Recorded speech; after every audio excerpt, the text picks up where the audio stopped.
You won't believe the crazy discovery that was recently made about the lost continent of Mu.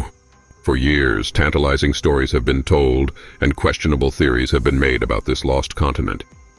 But is this legendary land merely a myth, or could it be a forgotten reality waiting to be unearthed? Welcome to Mystery. Today, we'll be unraveling the mystery surrounding the lost continent of Mu. Stick with us as we look through the details. It promises to be exciting. For centuries, there have been back-and-forth discussions on whether or not there was ever a continent called Mu.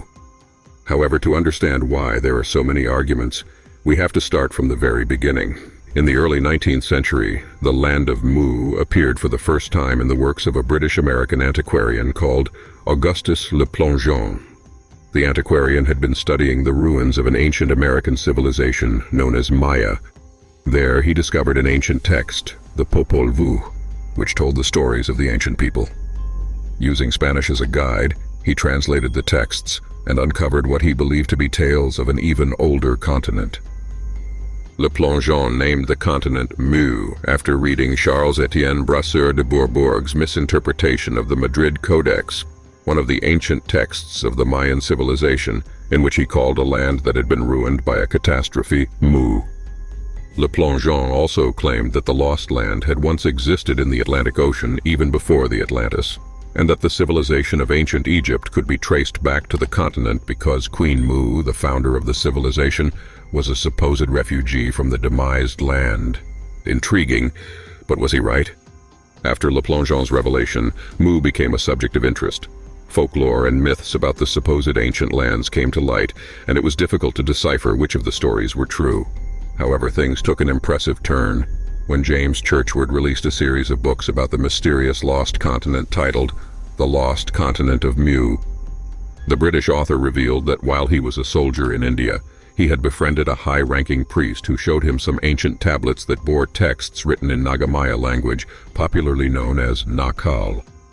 Churchward claimed that only 2 people in India could read it at the time, and one of them was the priest. So after gaining the priest's trust, he was able to convince him to teach him with the promise of restoring and preserving the artifact. It took years for Churchward to learn the language due to its complexities. But once he did, he was ready to share his findings with the world. In his book, he shared some really interesting details about the lost continent. He claimed that the continent was located in the middle of the Pacific Ocean, approximately 8,000 kilometers from east to west, and 5,000 kilometers from north to south, and not the Atlantic as Le Plongeon claimed. He also said it was where man first appeared. His book gave a vivid description of Mu and its people. He also described how the land ceased to exist.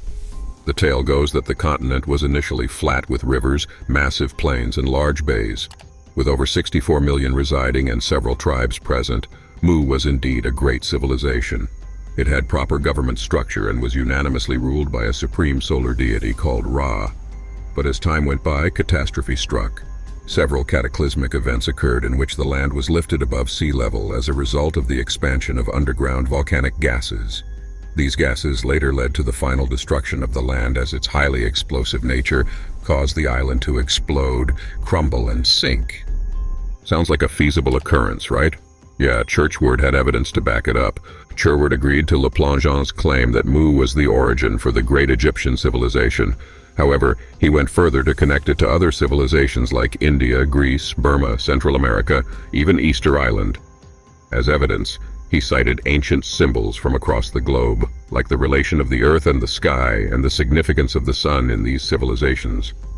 The author claimed that the king of Mu was called Ra, and he related this to the Egyptian god of the sun Ra and the word Ra, which is a Spanish term used by the people of Easterland to describe the sun.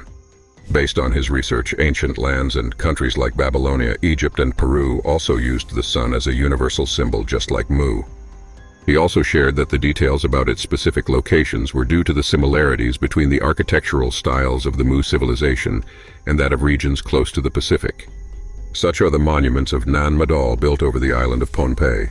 Churchward speculated that those Mu natives who had escaped the tragic destruction had established themselves in places like Pohnpei and passed on their knowledge. But that's not all. Churchward further referred to the Holy Bible and a Hindu religious text to back up his claims.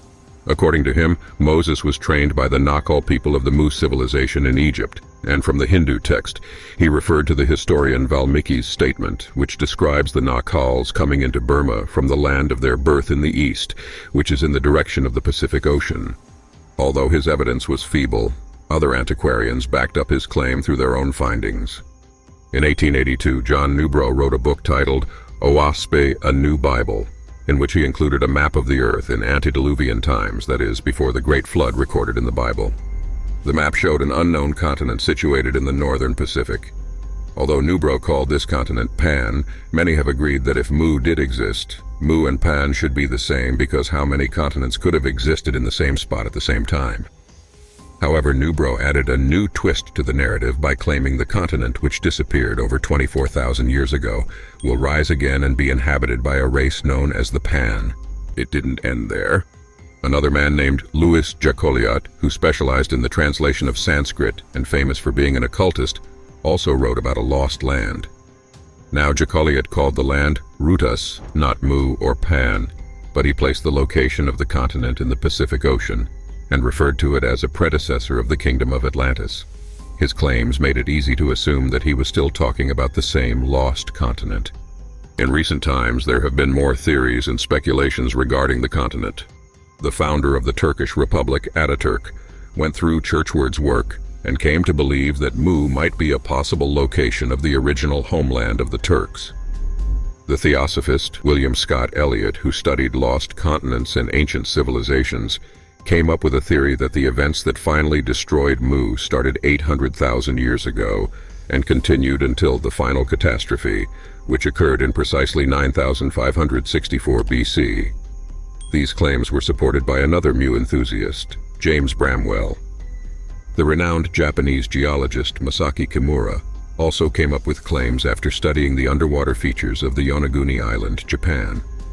He suggested that the features of the monument bore similarities to the various descriptions about the lost continent of Mu, so there was a chance those features were actually its ruins.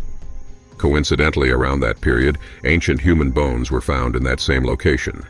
Named Minagawa Man, it is believed that the human had existed 20,000 to 22,000 years back, around the period Mu was said to have existed, which made theorists speculate that some people of Mu might have moved to Okinawa to settle there. However, despite all these theories and said evidence, several modern-day geologists have debunked every claim of any lost continents ever existing. So, according to the theory of plate tectonics, the Earth's crust is made up of lighter, sile rocks rich in aluminum silicates, which floats on heavier rocks rich in magnesium silicates, known as sima. Now, the sile rocks cannot be found in the ocean floor, which is just a few kilometers thick.